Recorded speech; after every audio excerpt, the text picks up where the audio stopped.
Bapak DPR, Dewan-Dewan terhormat, baik di provinsi atau di kabupaten kota. Nyo jalan menuju Beluh Belangara dari Cunda, letak yang rusak. Jadi kalau kayak kubang kubur, kabar tahun-tahun. Maka kamu harap DPR yang terhormat untuk netral lapangan kalian jalan yang sangat rusak. Apalagi musim hujan lagi nyo, letak orang yang kecelakaan. Nyo ditutua menghubung. Alhamdulillah orangnya buat sementara kamu bertren Laskar Persaudaraan Islam wilayah Pasir bersama santri mujahidin untuk kamu pegang semampu kamu dengan sumbangan kaum muslimin muslimat yang kamu galang untuk kamu pegang semampu kamu. Maka ukuran pegang permanen karena kamu mampu maspal paling-paling untuk sementara.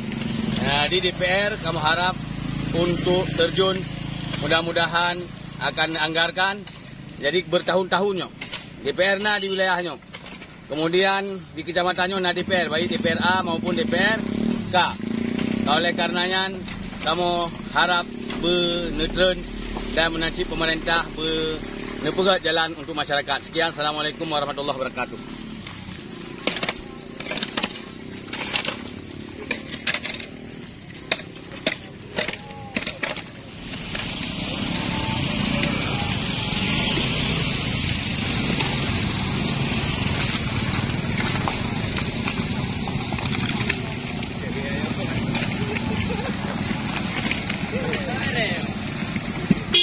Salam.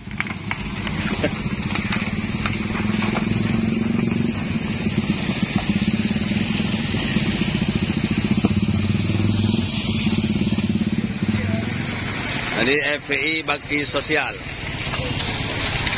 karena kekesan pemerintah yang melupakan jalan yang bertahun-tahun rusak.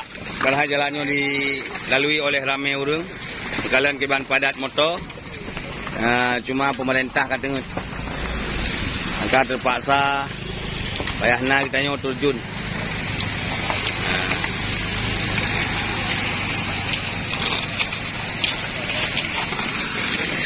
Jalan yang udip lintas, tapi kalau ke kubang kubur, letak orang kecelakaan.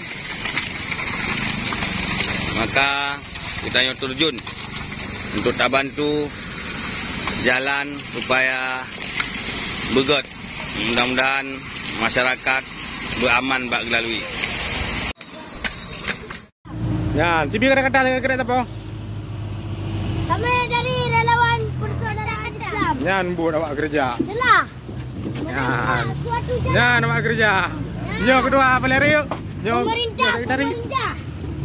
Pemerintah kami dengar.